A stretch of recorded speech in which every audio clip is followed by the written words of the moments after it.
I'm training myself more on consistency, repetition, and showing up for myself.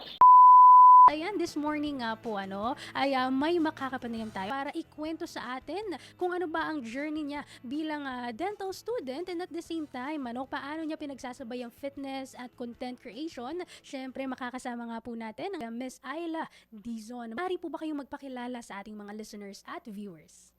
Okay, hi, I'm Ayla Dizon, isang content creator and also a dental student. Paano po kayo nagsimula sa content creation at ano yung nagtulak sa inyo para ituloy ito? Nung high school, mahilig na ako mag-video. Naisip ko, what if i-share ko na lang yung gusto kong gawin? And gusto ko naman yung ginagawa ko. So why not share it to the world? And I feel like madami din akong na-inspire. Question is, paano mo ginagawa ng lahat ng yun nang hindi ka nauubos or napapagod? Napapagod rin naman ako nung last semester. Tunay ko mag-push sa fitness, sa pagiging dental student. Nagkakasakit ako. Ang ginagawa ko para balansehin pa rin siya.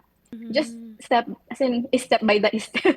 Kahit paunti-unti, magagawa siya. Hindi mo kailangan i-pressure yung sarili mo sa may magagawa ka kahit kaunti. So, ano yung pinakamahirap na parte ng journey mo habang pinagsasabay ang content creation at fitness? Ang ginagawa ko, dinadocument ko kung ano nangyayari in my dental life. Ang mahirap doon is kung ako lang mag-isa, naghahanap din ako ng katulong para matulungan din yung goal ko.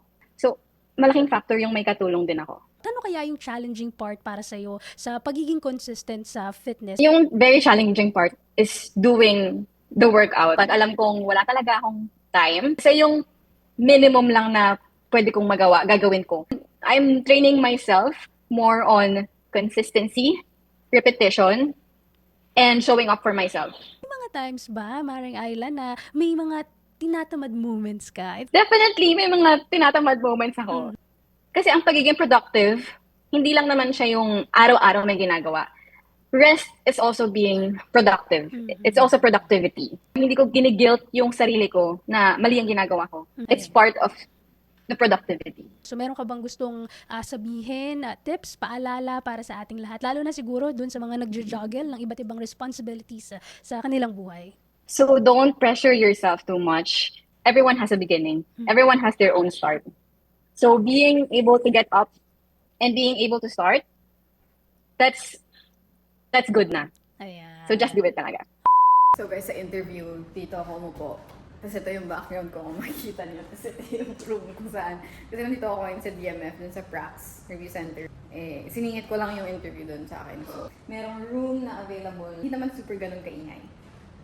Konti lang.